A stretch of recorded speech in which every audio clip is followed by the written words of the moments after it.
Let's get more now on our top story this morning. An NHS consultant is warning there could be another big scandal like the recent Post Office Horizon one if changes aren't made to the law on whistleblowing.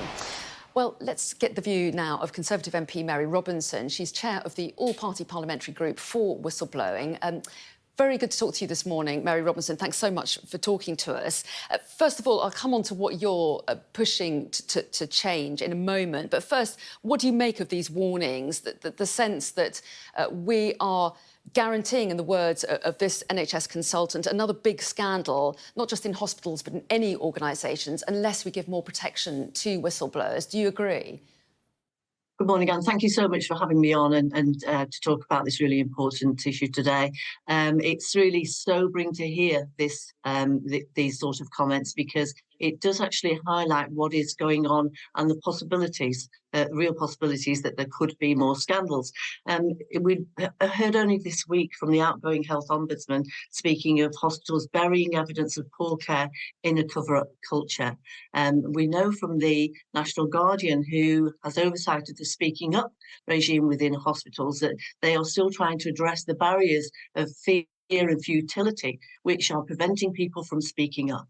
Unless we address this, it's very difficult to think that the outcomes will change, because we need to change the law in order to get to a place where we'll change what happens in hospitals and in other organisations where, frankly, reputational damage and the fear of reputational damage is being put ahead of whistleblowers and the patient safety.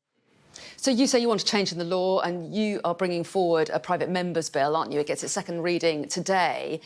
Some might say whistleblowing is already protected under the law, under the Public Interest Disclosure Act. So why do we need more changes?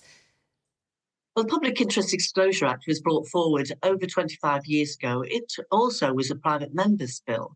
It needs to be changed because we're seeing that the bill as intended then is not operating well now. It's failing. It was landmark actually at the time. It was used as a template and rolled out across other countries around the globe. So we know it was good in practice when it was first introduced. But it's not working now because its scope is very narrow. It's narrow around workers, and we've also seen that it actually only comes into operation when people find themselves in front of an employment tribunal. They're then in a David and Goliath situation against the organisation, which is fighting their claims of unfair dismissal. The whistleblowing issue that was raised in the first place doesn't actually get discussed or investigated at that point. We've got to change this.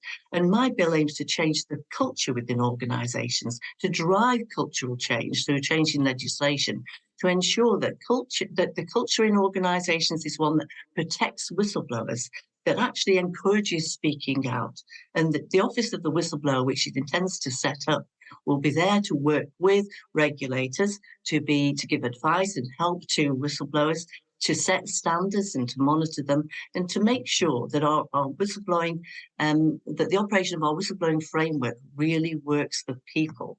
And unless we get this change, we are going to see more of these instances, because it's inevitable. If you don't bring about change in something that's failing, then you'll continue to have the outcomes that we would expect. Isn't one of the problems, though, that setting up an independent Office of the Whistleblower would be expensive, and we know how stretched government budgets are? Well, I'd argue that actually this will pay for itself in the long run, because what are we talking about here? We're talking about whistleblowers who aren't being heard, aren't being listened to, and the outcome of that is that people suffer. We hear about baby deaths, we hear about terrible things happening in hospitals, but also within other organisations, and whistleblowers aren't listened to. And so there's a cost to all of that. My argument would be, if we change the culture within organisations, then we won't be talking about whistleblowers. We'll be speaking about an open, transparent culture where people feel valued, where they're respected, where whistleblowers aren't talked about as being whistleblowers, but good employees, good citizens who speak up in the confidence that they know they'll be valued, they'll be heard, they'll be respected, and they'll be protected. And the government has said that it's reviewing the current legislation on whistleblowing, hasn't it? They were due to come to some conclusion last autumn. That's not happened yet. Have you got insight into what the hold-up is? Well, I'm delighted that they undertook this review. It was important that we looked at the legislation that we have and investigated the reasons that it wasn't working and looked for avenues for change. I've had a lot of conversations with ministers, with government, trying to work with them to effect the change that I know that we need, that's fully backed by the all-party parliamentary group, which is the Office of the Whistleblower and a whistleblowing bill. I don't know the reasons behind any delays as such, but I do know that it's right that they investigated and conducted a thorough review, because I wouldn't want to say a rushed review was put through just for timings, but it's time that we heard now what the outcome is of the review. And from there, policy will be able to be formulated, and we'll get the change that we need.